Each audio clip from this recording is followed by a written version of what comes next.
हमारे साथ मौजूद हैं माहिर कानून एतजाज़ अहसन साहब, उनसे हम बात करेंगे। एतजाज़ साहब, एक बड़ा अहम फैसला सामने आया है, आपको क्या लगता है इस फैसले के बाद जो है, जो कहा जा रहा था कि एक आईनी बहरान की जानिब जा रहे हैं, वो ख़त्म हो चुका है? क्या इंतखाबात का इनेकाद हो सकेगा?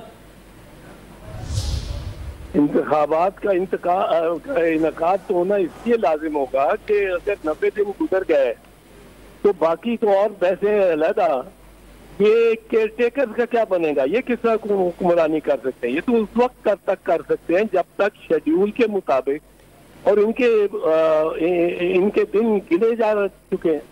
इन्होंने अगर मतलब एक्स्ट्रा टाइम लिया तो एक्स्ट्रा टाइम में तो ये इलीगल गवर्नमेंट हो जाएगी, एपीके की भी और पंजाब की भी।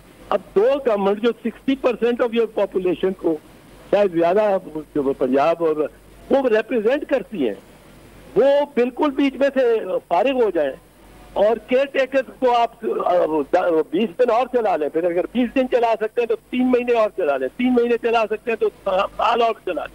क्या मैंडेट होगा केयर टेकर के पास to continue beyond the schedule of election and the holding of election and the new people coming in? ये तो मैंडेट ही मतलब उनकी तरफ से चोरी का मैंडेट होगा।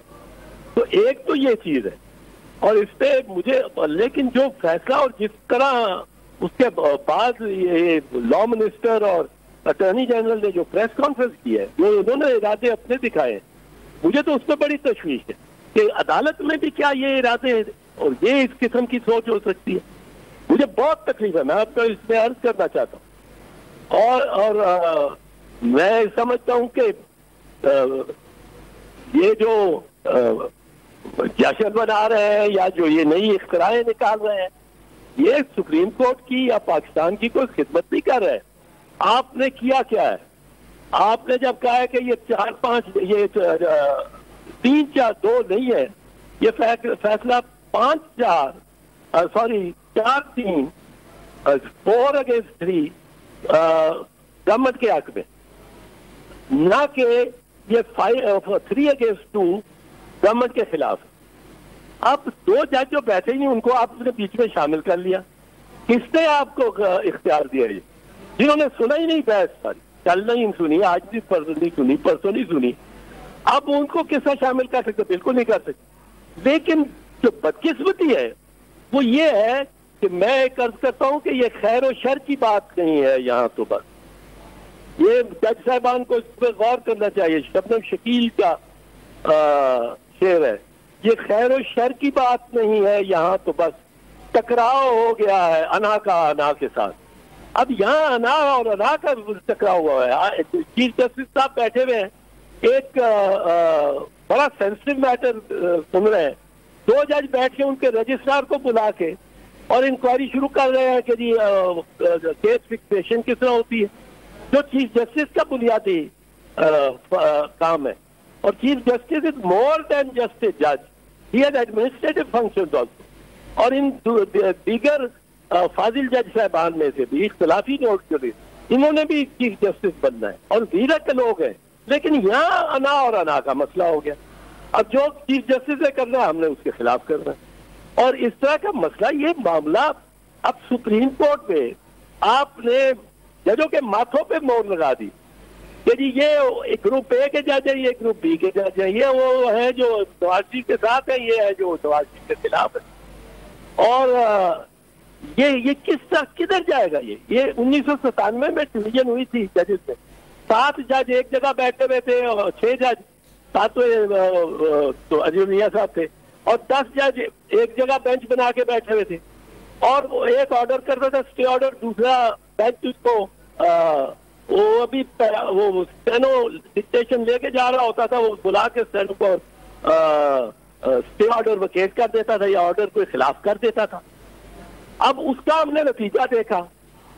आपने वो चीफ जस्टिस, वो सुप्रीम कोर्ट पे हमला हुआ, सुप्रीम कोर्ट ने कोई खातरखा इकदाम नहीं लिया, बाद में भी उसके खिलाफ हमला हुआ।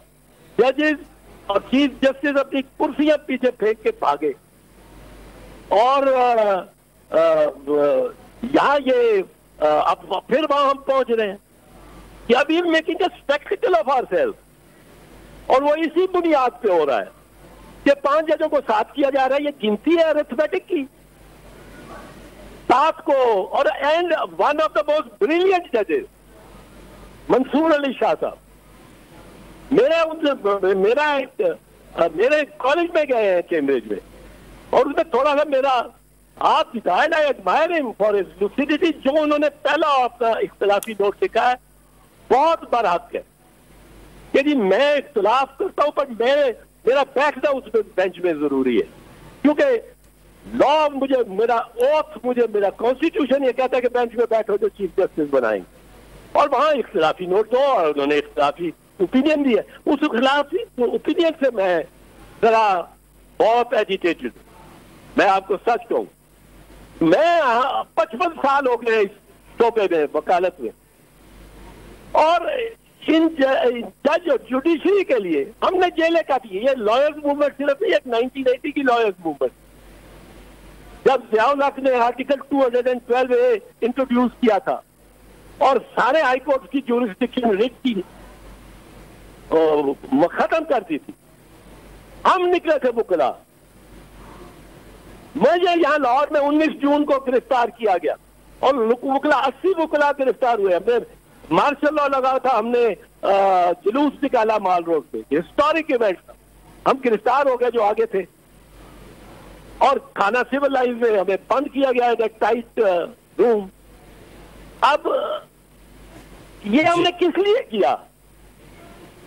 हमने इसलिए नहीं किया कि ये दिन देखना पड़ता कि एक कोई चाहे जा रहे हैं जज साहब के जी 4-5 जो अटॉर्नी जनरल साहब बाहर कह रहे हैं और लॉ मिनिस्टर साहब बाहर कह रहे हैं, ये कैसा लॉजिक है?